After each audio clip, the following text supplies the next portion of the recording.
Hello बच्चों, स्वागत है आप सभी का यूनिवर्सल ट्यूटोरियल फिजिक्स वाले सेशन में। और बच्चों आज हम सब पढ़ने वाले हैं वेक्टर का लेक्चर नंबर 4। और बच्चों आज इसमें सीखेंगे इस लेक्चर में दो सदिशों पर लंबवत एकांक सदिश किस तरह से निकाला जाता है, और साथ ही साथ बहुत ही इंपॉर्टेंट पोजीशन वेक्टर यानी स्थिति सदिश के बारे में जानेंगे बच्चों। तो बिना देर के बच्चों आप वीडियो को अंत तक देखते रहें और अपना जो वेक्टर का कंसेप्ट अच्छे ढंग से क्लियर करें बच्चों। तो सबसे पहले नोट में लिखाना है कि लंबवत एकांक सदिश किस तरह से निकाला जाता है। तो देखिए बच्चों, हम सब पढ़े हैं दो सदिशों का क्रॉस गुणनफल। एक सदिश मान लेते हैं वेक्टर ए है और दूसरा सदिश बच्चों वेक्टर बी है। इसका क्रॉस गुणनफल क्या होगा? तो दोनों सदिशों का परिमाण ए बी एवं साइन थीटा यानी ज्या के गुणनफल के बराबर होता है। ये तो बच्चों परिमाण में क्या फॉर्मूला लिखे थे, और साथ ही साथ एन कैप दर्शाए थे। एन कैप क्या है बच्चों? लंबवत एकांक सदिश है जिसका काम है दिशा बताना। किसकी दिशा बच्चों? बताए थे पिछले लेक्चर 3 में कि vector A cross vector B एक सदिश है, तो इसकी दिशा बताने के लिए एन कैप को लाया गया है। और एन कैप क्या है? लंबवत एकांक सदिश है, इसलिए वेक्टर ए पर भी लंबवत होता है और वेक्टर बी पर भी लंबवत होता है। इसको समीकरण 1 इसी एन कैप का बच्चों मान निकालना है। अब क्या करते हैं, दोनों तरफ मापांक करने पर आप आराम से पहले समझ ले बच्चों, फिर उतार लीजिएगा, नोट कर लेना है। मापांक करते हैं यानी मोड लगाते हैं, तो vector A cross vector B का इधर मोड हो जाएगा। इधर भी क्या बच्चों? ए बी साइन थीटा और एन कैप का मोड। तो यहाँ पे बच्चों vector A cross vector B बराबर, ये तो बच्चों परिमाण है, ए बी साइन थीटा बाहर आ जाएगा, तो ए बी साइन थीटा अंदर में क्या होता है बच्चों? एन कैप का मोड। जैसे अगर दिक्कत हो रहा बच्चों तो यहाँ पे देखिए जैसे 4 आई कैप हो और इसका मोड लगाना हो, तो 4 तो बाहर निकल जाए बच्चों, बचेगा क्या? आई कैप। और आई कैप भी एकांक सदिश है, इसलिए इसका मान कितना हो बच्चों? 1 हो जाएगा। तो 4 बराबर गुना 1 4 आएगा। ठीक उसी तरह से यहाँ पे ए बी साइन थीटा एक परिमाण है बच्चों। हमने क्या किया है देखो ध्यान से, ए बी साइन थीटा को बाहर किए हैं, तो अब बचा एन कैप। अब यहाँ पे थोड़ा सा इसको छोटा कर देते बच्चों, देख लीजिए, बहुत ज्यादा नहीं। यहाँ से क्या है बच्चों? मोड छूट गया है। Mod vector A cross vector B का मोड जो आएगा बच्चों ए बी साइन थीटा गुना 1। तो यहां से vector A cross vector B का मोड आ गया बच्चों A B sine theta. A B sine theta इसको मान लेते हैं समीकरण 2। अब यहाँ पे क्या बच्चों? ए बी साइन थीटा समीकरण 2 आ गया। अब समीकरण 1/2 करते हैं।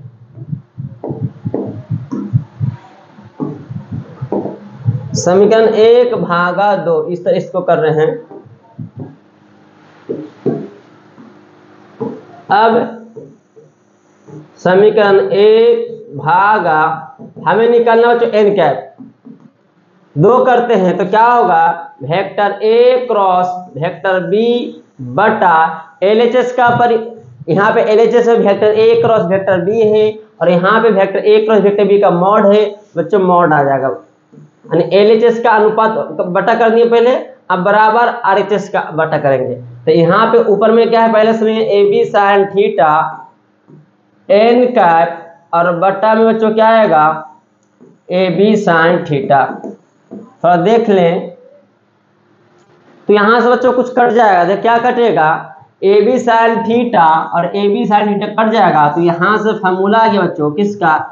एन कैप का फॉर्मूला बन गया vector A cross vector B बटा vector A cross vector B का मोड।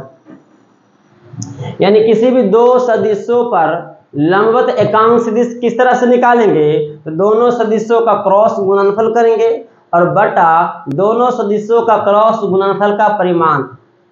फिर सुनो बच्चों, दो सदिशों पर लंबवत एकांक सदिश निकालने का तरीका क्या है कि दोनों सदिशों का क्रॉस गुणनफल करेंगे और बटा दोनों सदिशों का क्रॉस गुणनफल का परिमाण कर देंगे, यानी इससे भाग दे देंगे। तो यहाँ से आपका निकल जाएगा दो सदिशों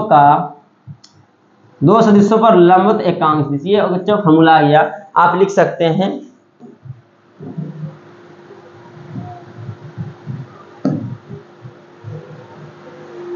नोट करके लिख लें, इतना वीडियो को रोक के लिख सकते हैं। अब देखो बच्चों, यहाँ पर क्वेश्चन आया है। क्वेश्चन क्या है, यहाँ पे दो सदिश दिया गया बच्चों। पहला सदिश कौन है, 2i cap plus 3j cap, ये एक सदिश हुआ। ये मत करना sir 2i cap 3j cap दो सदिश, नहीं, दोनों जुड़कर एक सदिश। दो सदिशों का योगफल जो होता है वो एक सदिश बनता है। तो यहाँ पे एक सदिश कौन है, 2i cap plus 3j cap, और जो दूसरा सदिश क्या है, i cap minus 2j cap. अब इस दोनों सदिशों पर क्या पूछ रहा है, लंबवत एकांक सदिश ज्ञात करें। तो अभी समझाए थे बच्चों, आपको याद करवाए थे कि किसी भी दो सदिशों पर लंबवत एकांक सदिश किस तरह से निकालते हैं, उस दोनों सदिशों का क्रॉस गुणनफल करेंगे, सदिश गुणनफल करेंगे, और उसके परिमाण से, यानी सदिश गुणनफल के, यानी क्रॉस गुणनफल के परिमाण से क्या करेंगे, उसमें भाग दे देंगे, तब जाकर ये निकल जाएगा लंबवत एकांक सदिश। तो सबसे पहले हम बच्चों दोनों सदिशों का क्रॉस गुणनफल करके निकालते हैं, फिर उसका परिमाण मोड़ लगा देंगे, और फिर इनका टाइप का फॉर्मूला लिख देंगे, आंसर आ जाएगा। तो यहाँ पे देखें बच्चों, क्या करेंगे, सबसे पहले 2i cap plus 3j cap cross, अगर कोई स्टूडेंट्स ना है और क्रॉस गुणनफल नहीं पढ़े बच्चों, तो आप लेक्चर नंबर 3 जरूर जाकर देखें, जिससे आपका दो सदिशों का क्रॉस गुणनफल किस तरह से करते हैं यह पता चल जाएगा। और आपने अगर पढ़ा लेक्चर देखा है तो यहाँ पे बच्चों खुद करके देखें, और फिर जाकर वीडियो स्टार्ट करके देखें ये कितना आता है। वीडियो को रोक कर इसको क्रॉस गुणनफल करें। तो बच्चों हम सिखाए थे कल पिछला क्लास में, लेक्चर में, कि दो सदिशों का क्रॉस गुणनफल जो कर रहे हैं उसमें क्या करेंगे, i को i से नहीं करेंगे, क्योंकि हम बताएं तो बच्चों i cap cross i cap का मान 0, j cap cross j cap का मान 0, k कैप क्रॉस मतलब ये मल्टीपल, इस तरह से k cap cross k cap, यानी इसका वैल्यू कितना आएगा बच्चों, 0। i cap cross i cap को भी 0, j यानी सेल्फ से करें क्रॉस गुणनफल करते हैं तो 0 हो जाएगा। ये लेक्चर 3 में समझाएं। तो बच्चों अगर आप नया हैं तो फिर रिक्वेस्ट कर रहे हैं कि आप जाकर देख लें। तो i से i में नहीं करेंगे मल्टीपल, बल्कि i को j से करेंगे तो कितना होगा, और i को देखो बच्चों, दो पहले संख्या 2 दूनी 4, लेकिन माइनस में आएगा 4 i क्रॉस j कैप। ध्यान दीजिए बच्चों, क्या किया हमने, 2 और माइनस था, ये प्लस था, माइनस 4 आया, i पहले था और j कैप बाद में था, तो i कैप यहाँ पे लिख रहे क्रॉस, तो i cap cross j cap. संख्या में 2 क्रॉस 2 भी करेगा तो 4 आएगा, लेकिन यहाँ पे संख्या नहीं, i कैप ये एक सदिश है, और दूसरा j कैप ये भी एक सदिश है, तो i cap cross j cap हो गया। अब बच्चों बचा क्या, j कैप को i से करेंगे, j कैप को i से करेंगे, लेकिन j कैप को j से नहीं करेंगे, क्योंकि हम बताएं 0 हो जाता है। तो यहाँ पे कितना बच्चों, प्लस 3, यहाँ पे संख्या यहाँ पे कुछ नहीं, तो 1, तो 3 गुना 1 3, पहले j कैप है बच्चों, j cap cross i cap. अब बच्चों इसका वैल्यू याद बताए थे किस तरह से निकालते हैं। किसी को अगर दिक्कत है तो यहाँ पर देख सकते हैं कि ये i कैप है, ये j कैप है, ये क्या चो k कैप है। तो बताए थे कि i क्रॉस j एक ही दिशा में जा रहा है, तो बच्चा कौन, k कैप, यानी -4 i क्रॉस j कैप का मान k कैप, ये ट्रिक बताए थे बच्चों। और प्लस j क्रॉस i उल्टा जाते हैं,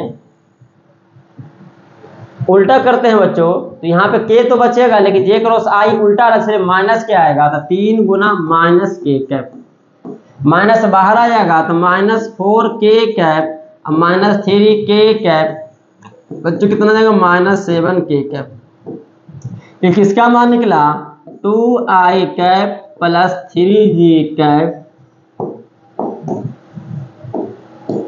2i cap plus 3j cap cross i cap minus 2j cap. अब ये बच्चों दो सदिशों का जो लंबवत एकांक सदिश निकालना था, उसका क्रॉस गुणनफल तो कर दिए हैं, अब इसका मोड़ लगाना है, इसका परिमाण निकालना है। तो पहले बच्चों आप क्वेश्चन में लिख लें, और यहाँ तक जो क्रॉस गुणनफल की हैं दो सदिशों को उसको उतार लें, फिर आगे हम बात करते हैं। उम्मीद है कि आप लिख चुके होंगे, तो यहाँ तक क्वेश्चन में है। अब यहाँ से क्या बच्चों देखो ध्यान से, ये दो सदिश है, इसका क्या निकालते हैं परिमाण। परिमाण कैसे निकालेंगे बच्चों, मॉड लगाते हैं, तो 2i cap cross i cap minus 2j cap, इधर मॉड लगा दिए बच्चों, तो मॉड इधर भी लग जाएगा, सॉरी मॉड लग जाएगा, तो मॉड लगाने कितना चाहिए बच्चों +7, के कैप का मॉड का मान बच्चों 1 आ गया, पता चल गया कि इसका परिमाण कितना आया 7 आया है। तो अब फार्मूला है बच्चों, याद आपको होगा, अब इसमें फार्मूला क्या लगाएंगे, लंबवत एकांक सदिश n कैप, तो किस दो सदिशों का लंबवत, किस दो सदिशों पर लंबवत एकांक सदिश निकालना था, इस पर और इस पर, तो इसका क्रॉस गुणनफल लिख देना है, 2i cap plus 3j cap cross i cap minus 2j cap बटा इसका परिमाण से भाग देंगे, तो 2i cap plus 3j cap cross i cap minus 2j cap. इसका परिमाण देखो जो मॉड लगा दिए हैं, इसे a क्रॉस वेक्टर b बराबर vector a cross vector b का मॉड, वही फॉर्मूला है बच्चों, आपको पता होगा क्या किए हैं, हमने वही फॉर्मूला लगाया है, vector a cross vector b बटा vector a cross vector b का मॉड, देख लेंगे यहाँ पे। तो यहाँ पे बच्चों n कैप का मान आ जाएगा, इसका वैल्यू आ चुका है, कितना आया है बच्चों -7k कैप आया है, नीचे बच्चों कितना आया है 7, तो 7 7 कैंसिल आ गया, इसलिए n कैप का मान -k कैप, ये आंसर आ गया बच्चों। उम्मीद है कि आपको समझ आ रहा होगा, आप लिख लें। नेक्स्ट क्वेश्चन बच्चों, इसको पहले खुद से बनाएं वीडियो को रोककर, इसके बाद इसका सॉल्यूशन देखें। तो यहाँ पे बच्चों वेक्टर a कितना दिया है i cap minus j cap, अब वेक्टर b कितना दिया बच्चों i cap plus j cap.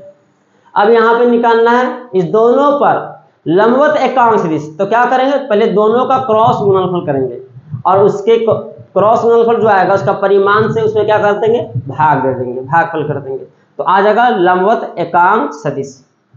तो सबसे पहले क्या करते हैं बच्चों, क्रॉस गुणनफल कर रहे हैं, i cap minus j cap, अब बना लिए हैं, मिला लें सही है कि नहीं, i कैप, उम्मीद है कि आप सही बनाए होंगे। क्या बच्चों बताओ तो i कैप करेंगे क्या, नहीं करेंगे, तो i कैप से j कैप में करेंगे, तो i cap cross j cap, संख्या है ही नहीं तो 1 गुना 1 करेंगे तो 1 ही आएगा, तो 1 लिखने की जरूरत नहीं है। फिर j को i से करेंगे, तो माइनस प्लस बच्चों माइनस तो होगा, j cap cross i cap, क्या j कैप को j कैप से करेंगे, नहीं करेंगे सर। तो यहाँ पे बच्चा क्या i cap cross j cap, अब जस्ट बताए थे, ये सर्किल याद रखिएगा, i कैप j कैप, अब i कैप क्रॉस j करेंगे तो k आएगा, और उल्टा चलेंगे j कैप क्रॉस i करेंगे तो k तो आएगा लेकिन माइनस में आएगा, तो माइनस k कैप। अब minus k cap minus minus plus k cap, तो बच्चों यहाँ पे मान आ गया है, किसका मान आया है, तो i cap cross j cap cross i cap plus कितना मान आया है 2k कैप। अब इसमें इसका मॉड लगा देंगे तो आ जाएगा, अब मॉड लगाएंगे जिसका मान आएगा इसमें भाग दे देंगे बच्चों, लिख लेते ना पहले।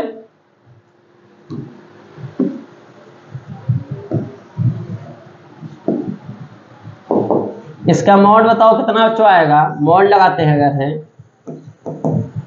i cap minus j cap cross i cap plus j cap बराबर मॉड, इधर भी लग जाएगा, दोनों तरफ मॉड लगाते हैं तो 2 तो बाहर हो जाएगा, k कैप का मॉड का मान बच्चों 1 हो जाएगा, यानी पता चला i cap minus j cap cross i cap plus j cap, इसका मॉड का मान कितना आ गया बच्चों 2। अब यहाँ पे फार्मूला लगाते हैं, जो आपको याद होगा जो एन कैप का, जो लिख देते फार्मूला एक बार कि आपको दिक्कत ना हो, vector A cross vector B का ये बच्चों फार्मूला लिखे हैं, किसी को दिक्कत है तो यहाँ पे लिख देते हैं सूत्र से। एन कैप का मान कितना है बच्चों, ए क्रॉस बी का मान आया है, जहाँ पे ए कैप कितना वैल्यू है i cap minus j cap cross k cap i cap plus j cap, ये vector A cross vector B आ गया बटा i cap minus j cap vector A cross i cap plus j cap vector B है बच्चों यहाँ पे, इसका mod. अब देखो तो बच्चों क्या आएगा, एन कैप का मॉड का मान, इसका मान कितना लाए थे 2 के कैप लाए हैं और बट्टा में 2 आया है इसका वैल्यू, देखो यहाँ पे, इसलिए बच्चों एन कैप का मान यहाँ पे आया है के कैप। अब बच्चों जो जो इसको सही बनाए हैं आप कमेंट को जरूर बताएंगे, हमसे सर बना है, अपना नाम भी लिख सकते हैं। आप जब तक बच्चों फीडबैक नहीं देंगे पता नहीं चलेगा कि आप बना रहे हैं कि नहीं बना रहे हैं, सीख रहे हैं कि नहीं सीख रहे हैं, इसलिए बच्चों फीडबैक देना है।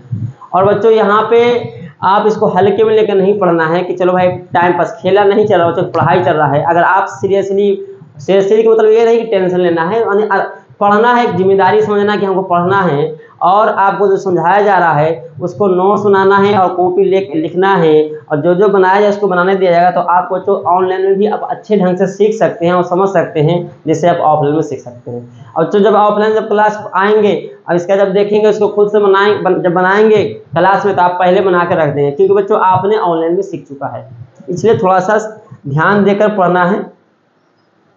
और बच्चों बताएं कि वेक्टर बहुत ही इंपॉर्टेंट है, आप चुंबकत्व जब पढ़ाएंगे, जो 12th में चल रहा है मैग्नेटिज्म, उसमें अधिकांश में ये उपयोग होगा सदिशों का गुणनफल, सदिश गुणनफल होता है, इसलिए ध्यान देना है। अब इसके बाद बच्चों अगला पढ़ना है पोजीशन वेक्टर क्या है।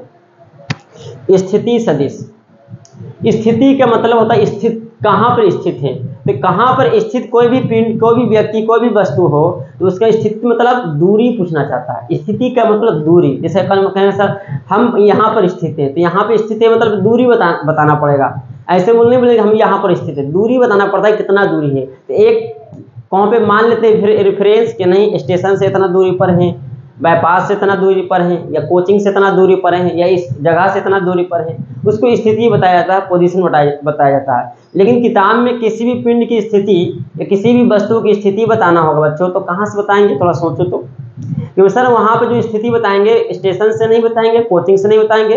हाँ कभी कभी क्वेश्चन में मेंशन कर देता है यहाँ से यहाँ इतनी दूरी है, चलेगा, लेकिन अगर कुछ नहीं कह रहा है, सिर्फ इतना कह रहा है कि एक पिंड जो है 4 मीटर की दूरी पर स्थित है, तो 4 मीटर की दूरी पर स्थित है, तो वो कहाँ से, कुछ नहीं कह रहा, कहाँ से मान के चलते हैं बच्चों, ओरिजिन से मानते हैं, मूल बिंदु से मानते हैं। तो यहाँ पे सबके लिए हम बात करेंगे, सबकी स्थिति की बात करेंगे, चाहे वो मूल बिंदु से हो, तो वह है ओरिजिन से हो, यानी किसी दूसरे बिंदु से हो। तो यहाँ पे स्थिति सदिश का अगर परिभाषा लिखना हो तो क्या है, किसी बिंदु की स्थिति सदिश, किसी बिंदु की स्थिति सदिश किसी दूसरे बिंदु के सापेक्ष को स्थिति सदिश कहते हैं, पोजीशन वेक्टर कहते हैं। तो चलो बच्चों इसका क्वेश्चन लिख लीजिए, स्थिति सदिश क्या है, आप क्वेश्चन लिखें, उसके बाद आप आंसर लिखना है इसका। किसी बिंदु, यहाँ पे बिंदु मतलब वस्तु भी हो सकता है, आप भी हो सकते हैं, यहाँ पे बिंदु लेके चल रहे हैं, किसी बिंदु की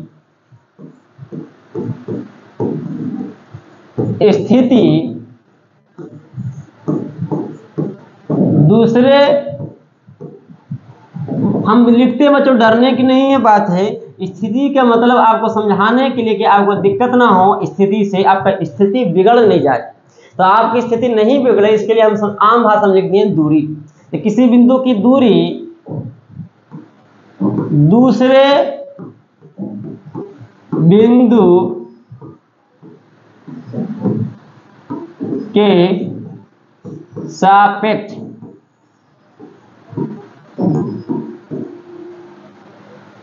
दूसरे बिंदु के सापेक्ष को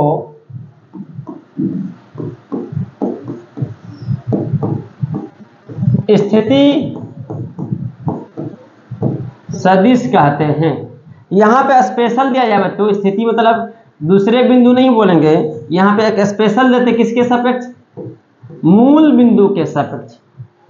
यहाँ पे एक फिक्स कर दिया गया किसके रिस्पेक्ट में, किस कहाँ से, रिस्पेक्ट मतलब सापेक्ष मतलब कहाँ से दूरी बता रहे हैं। तो यहाँ पे बात जो कर रहे हैं बच्चों मूल बिंदु से, कहाँ से, मूल बिंदु से। अब मूल बिंदु से नहीं लिखे फिजिक्स का शब्द इसके सापेक्ष, रिस्पेक्ट, मूल बिंदु और विथ रिस्पेक्ट हो गया मूल बिंदु से, यानी मूल बिंदु के सापेक्ष को स्थिति सदिश कहते हैं। अब जैसे हम देखें बच्चों, एक समझाने के लिए दिखा रहे हैं, देखें तो एक एक्सिस पढ़ते हैं, एक्स अक्ष, ये बच्चों क्या है, वाई अक्ष। आप पहले समझेंगे तब उतारने के चक्कर में रहेंगे। ये ऑरिजिन है बच्चों। अब एक बिंदु मान लेते हैं बच्चों, एक बिंदु है और बिंदु कहाँ पर है, मान लेते हैं बिंदु यहाँ पर है बच्चों। इस बिंदु का नाम क्या रखें, P। अब P का स्थिति बताना है, कहाँ से बताना बच्चों, मूल बिंदु के सापेक्ष, ऑरिजिन से, स्थिति से बताना है। तो बच्चों दूरी जहां से लेते हैं आपको पता है कि वहीं से चलते हैं। जैसे समझे, जैसे अगर मान लेते हैं कि अगर इस दीवार से दूरी, इधर से दूरी इधर, यानी इसी बोर्ड को देखो ना, यहाँ से दूरी यहाँ तक लाना है, तो क्या करते हैं, इंची टेप यहाँ से दूरी लेना है तो यहाँ से इंची टेप खींच के यहाँ तक जाते हैं। ऐसा नहीं करते हैं कि दूरी इसका निकाल रहे हैं और वहां से निकाल रहे हैं तो उल्टा चलते, ऐसे नहीं बच्चों। जहां से दूरी निकालना हो वहीं से फीता लेकर आगे बढ़ेंगे। अब कहाँ तक दूरी निकालना वहां तक पहुंचेंगे। पता क्या कहना ये चाहते हैं कि जहां से चलते हैं वहां पे बच्चों पूंछ हो जाएगा और जहां पहुंच जाएंगे अंतिम तक वो सिर हो जाएगा।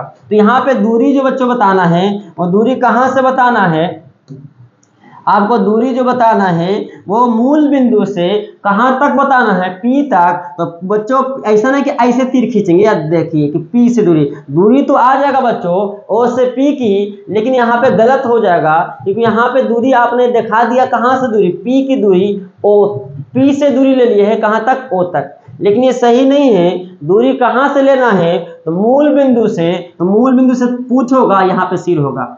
ये तीर खींच दिए बच्चों, इस तीर का नाम रख दिया जाएगा, कहाँ से ले रहे हैं, O से कहाँ तक, P तक, इसे बोलते हैं OP वेक्टर। क्या बच्चे हैं, OP वेक्टर। दूरी कहाँ से लिए हैं, O से कहाँ तक लिए हैं, P से, तो OP वेक्टर। और OP वेक्टर के बारे में हम यहाँ पे लिख देते हैं कि OP वेक्टर क्या है। OP वेक्टर के बारे में बताते हैं कि बिंदु P की स्थिति है कहां से, मूल बिंदु, मूल बिंदु कहां तक बच्चों, ओहो मुंदु लिखा गया बच्चों, मूल बिंदु O से कह सकते हैं O के सापेक्ष। तो पता चलेगा बच्चों कि यहां से यहां की दूरी के संकेत क्या लिए हैं, OP वेक्टर। अब यहाँ पे आप इसको समझने के लिए अभी समझे बच्चों कि जैसे मान लिया आपसे पूछेगा कि नहीं A का स्थिति बताइए, A का स्थिति सदिश बताइए, A बिंदु का। तो A कहूँ पर भी स्थित हो उसका स्थिति कहाँ से बताएंगे बच्चों, मूल बिंदु से। तो इसका स्थिति सदिश क्या होगा, OA वेक्टर। क्या होगा बच्चों, OA वेक्टर। और उसी तरह बिंदु B का स्थिति पूछेगा तो कहां से बताना है, मूल बिंदु से। बताओ तो उसको क्या लिखेंगे, उसका संकेत कि बिंदु B का स्थिति सदिश का क्या हिंदी में लिखेंगे, बिंदु B का स्थिति सदिश नहीं बच्चों, संकेत में क्या लिखेंगे, बिंदु B का स्थिति सदिश को। तो स्थिति मतलब कहां से दूरी ले रहे हैं, O से, तो OB वेक्टर हो जाएगा। आपको समझ आ रहा होगा। उसी तरह अगर बोलेगा नहीं बिंदु C का स्थिति सदिश तो क्या होगा, OC वेक्टर। उम्मीद है कि आपको स्थिति सदिश समझ में आ रहा होगा। आप पहले इतना लिख लें, डायग्राम के साथ पूरा उतार लें।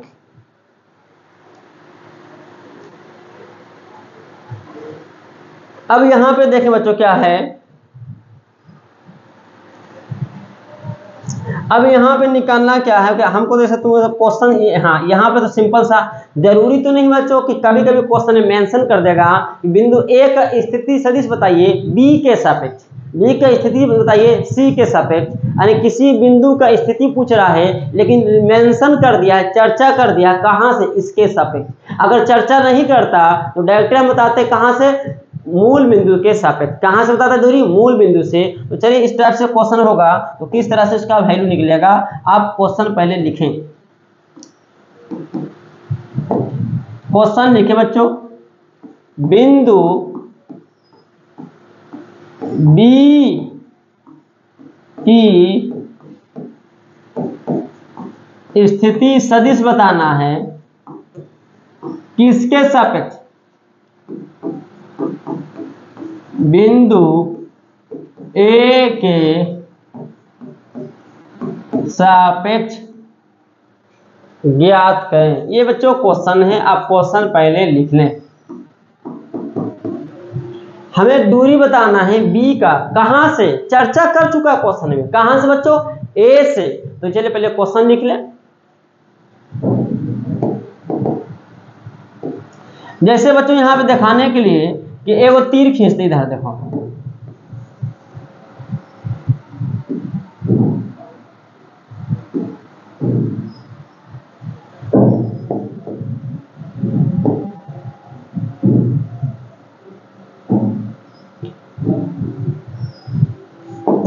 अब यहाँ पे हम बच्चों एक्सिस दिखा रहे हैं, ये एक्स एक्स और ये क्या है बच्चों, वाई एक्स।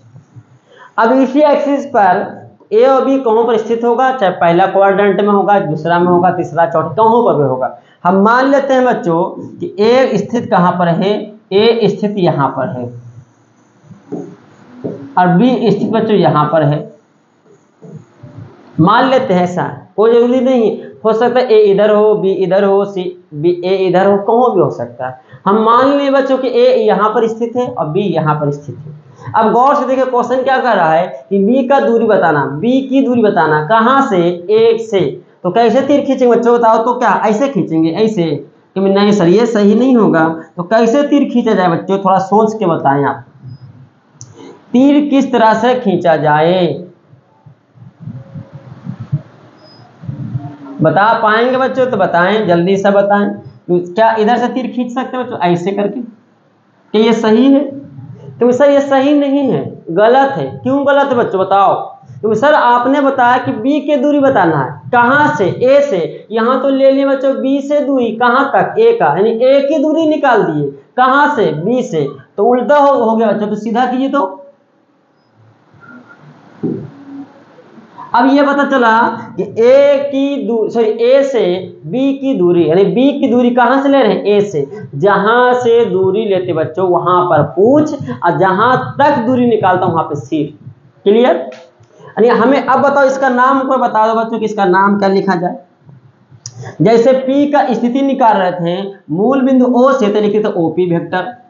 ए का स्थिति निकाल रहे थे बिंदु ओ से ओरिजिन से, तो ओ ए वेक्टर लिखते थे। लेकिन यहाँ पे दूरी निकालना बी की, और कहाँ से निकालना बच्चों, ए से। तो बताइए क्या होगा, क्या होगा इसका? यहाँ पे लिखेंगे बच्चों ए से दूरी, तो ए को पहले लिखेंगे, कहाँ तक की दूरी, बी की दूरी, तो ए बी वेक्टर। क्लियर बच्चों? क्या हमने किया है, ए का दूरी, ए से दूरी लेना है। जैसे यहाँ पे ओ से दूरी लेते तो ओ पहले, और जहां तक दूरी लेते उसको लिखते हैं बाद में। ए की दूरी निकालना था ओ से, तो ओ को पहले, और जहां तक दूरी निकालना उसको बाद में। ठीक उसी तरह ए से दूरी निकालना है, बी तक निकालना है, तो ए को पहले और बी को बाद में। तो बचेगा बच्चों ए बी वेक्टर। क्या बना बच्चों? A B vector.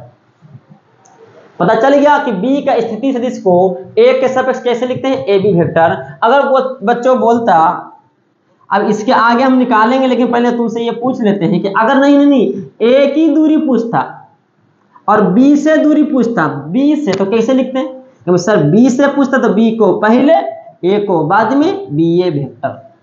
अगर बोलता पी की दूरी बताइए, कहां से, क्यू से, पी की दूरी बताना कहां से, क्यू से, तो कैसे लिखते हैं? जहां से दूरी उसको पहले और जहां तक उसकी दूरी बाद में, क्यू पी वेक्टर। ठीक उसी तरह से होता नहीं, क्यू की दूरी बताना है कहां से, पी से, जहां से दूरी लिखेंगे उसको पहले पी, और कहां तक, क्यू तक, तो पी क्यू वेक्टर। उम्मीद है कि आपको यह समझ में आ रहा होगा क्या कहना चाह रहे हैं कि कैसे किसी बिंदु का स्थिति किसी दूसरे बिंदु के सापेक्ष किस तरह से लिखते हैं, वो लिखने का तरीका बच्चों आपको अच्छी ढंग से समझा रहे हैं। अब इस ए बी वेक्टर का मान चाहिए, तो ए वेक्टर का मान निकालने के लिए हम ये पूछते हैं बच्चों, ए का भी तो स्थिति होगा कि ए स्थित कहाँ पर होगा। ठीक है, हम बी का स्थिति निकालेंगे, ए से निकालेंगे, ए भी वेक्टर निकालना है, लेकिन बताओ बच्चों बिंदु ए का भी तो स्थिति होगा, यानी वो भी तो स्थित कहाँ पर हुआ है, तो कहाँ पर स्थित है वो बताएंगे कहाँ से बच्चों, मूल बिंदु से। कहाँ से बताएंगे, मूल बिंदु से। यानी यहाँ पे देखें बच्चों क्या होगा, यहाँ से यहाँ दूरी होगा, ये दूरी आ गया किसका, ए का, ओ ए वेक्टर। लो ए का स्थिति निकल गया। उसी तरह बच्चों बी भी कहाँ पर स्थित है, तो बी का भी तो निकलेगा स्थिति सदिश, तो कहाँ से निकलेगा, मूल बिंदु से। पता चला कि बिंदु बी स्थित कहाँ से है, बी से, ओ से है, कितना दूरी पर है, तो यहाँ पे ओ बी वेक्टर। आपस में दूरी तो निकालना है, लेकिन पहले क्या डिसाइड कर लिए हम कि पता चला कि ए कहाँ पर स्थित है, तो ओ ए वेक्टर दूरी पर, बी कहाँ पर स्थित है, ओ बी वेक्टर, यानी ऑरिजिन से बताएंगे। अब गौर से देखो, यहाँ पे 3 तीर खिंचाया है, 2 को हरा वाला एवं बैगनी वाला, ब्लू वाला कर सकते हैं। अब बच्चों एक याद होगा कि हम पढ़ाए थे 2 सदिशों का योगफल, हम पढ़ाए थे 2 सदिशों का योगफल। ये 2 सदिशों का योगफल किस तरह से निकालते हैं, अगर आप नहीं जानते हैं तो वीडियो जाकर मेरा वेक्टर का पहले का लेक्चर लिखा हुआ है, अब पहले वाला जाकर मेरा वेक्टर का लेक्चर देख सकते हैं, उसमें पढ़ाया गया है कि किस 2 सदिशों के योगफल किस तरह से करते हैं। तो किस तरह से हम समझा देते हैं बच्चों फिर से एक बार, किसी एक सदिश के सिर पर दूसरे सदिश का पूंछ रखते हैं, यानी सिर पर पूंछ रखते हैं, तो बचा हुआ पूंछ को पूंछ से और सिर को सिर से मिलाने वाला जो तीसरा सदिश होगा वो दोनों सदिशों का योगफल होगा। तो बताओ बच्चों, देख कर बताएं पिक्चर में कि किस सदिश के सिर पर किस सदिश का पूंछ है।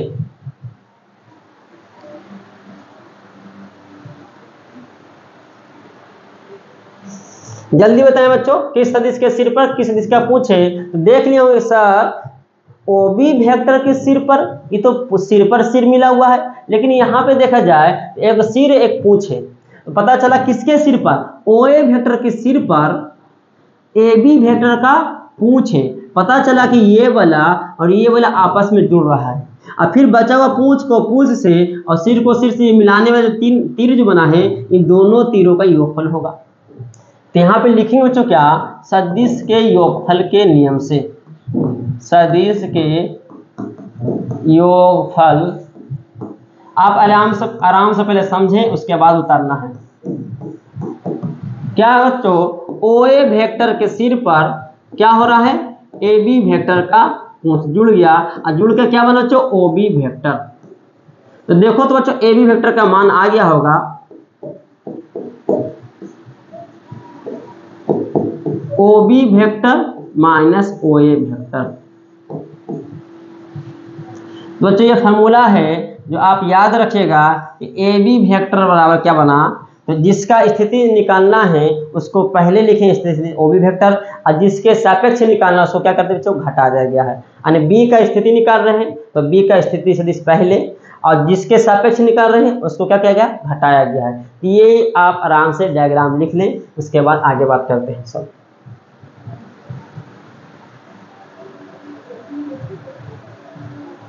अब बच्चा तुमसे पूछेगा कि नहीं हमको तुम ये बताओ कि अगर बी से दूरी पूछता ए का, ए तक, तो हो जाता बी ए वेक्टर। अब बी ए वेक्टर का फॉर्मूला क्या होगा, तो सर बी ए वेक्टर का फॉर्मूला क्या होगा, तो कभी सर यहाँ पे ए से दूरी बी से ले रहे हैं, ए तक ले रहे हैं, तो जिसकी दूरी निकालना हो उसको पहले लिखते हैं। ए तक दूरी निकालना है, ए का स्थिति सदिश निकालना है, बी के सापेक्ष निकालना है, तो जिसका स्थिति सदिश निकालना है उसका स्थिति को पहले लिखो ओ ए वेक्टर, और जहां से निकालना है जिसके सापेक्ष उसको क्या कर दो बच्चों, घटा दो। ये फार्मूला हो गया। उसी तरह बच्चों तो पूछता पी क्यू वेक्टर क्या है, तुमसे पूछेगा बताओ पी क्यू वेक्टर क्या है, तो पी क्यू वेक्टर कहेंगे क्यू का स्थिति सदिश, क्यू का स्थिति सदिश किसके सापेक्ष, पी के सापेक्ष, जो जिसके सापेक्ष निकालते उसको पहले और जिसकी दूरी निकालो उसको बाद में। फार्मूला क्या हो बच्चों, तो किसका स्थिति सदिश निकाल रहे हैं, क्यू का, तो क्यू का स्थिति सदिश पहले लिखते हैं ओ क्यू वेक्टर, और जिसके सापेक्ष निकालते हैं जहां से निकाल उसको क्या करते हैं, घटा देते हैं। उम्मीद है कि बच्चों आपको अच्छे ढंग से समझ रहा होगा। उसी तरह बच्चों बोलेगा क्या C D vector, CD vector का मतलब बिंदु डी का स्थिति सदिश, आराम से सीखिए, बिंदु डी का स्थिति सदिश किसके सापेक्ष, सी के सापेक्ष। तो बच्चों यहाँ पे क्या होगा, OD vector minus OC vector. फिर बोलता नहीं DC वेक्टर, DC वेक्टर मतलब बच्चों किसका स्थिति सदिश, C का, किसके सापेक्ष, कहां से, D से। तो जिसका स्थिति सदिश निकालता है उसको पहले लिखते हैं OC वेक्टर, और जिसके सापेक्ष उसको क्या करते हैं, जिसके सापेक्ष निकालते हैं बच्चों उसके स्थिति सदिश को क्या करते हैं, घटाते हैं। तो ये था बच्चों स्थिति सदिश। अब रहा गया इससे संबंधित बच्चों न्यूमेरिकल्स का। तो वीडियो लंबा ज़्यादा ना हो, तो इससे आगे हम अगले लेक्चर में स्थिति सदिश का न्यूमेरिकल्स की बात करेंगे, और उसमें अगर मौका मिला, समय मिला, तो उसी में हम अवकलन की चर्चा करेंगे। तो बच्चों यहाँ तक आप अच्छे ढंग से सीख चुके होंगे। अब इससे संबंधित न्यूमेरिकल्स देखेंगे तो और ज़्यादा क्लियर हो जाएगा आपको पोजीशन वेक्टर, स्थिति सदिश। तो इसके लिए बच्चों आप नेक्स्ट लेक्चर लिए इंतजार करें, आप इसको बढ़िया से रिवाइज कर लें। नेक्स्ट लेक्चर अगले क्लास में अगले दिन आपको मिल जाएगा।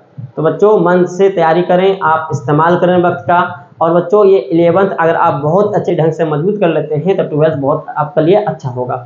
तो फिर मिलते हैं बच्चों नेक्स्ट वीडियो में, तब तक के लिए धन्यवाद।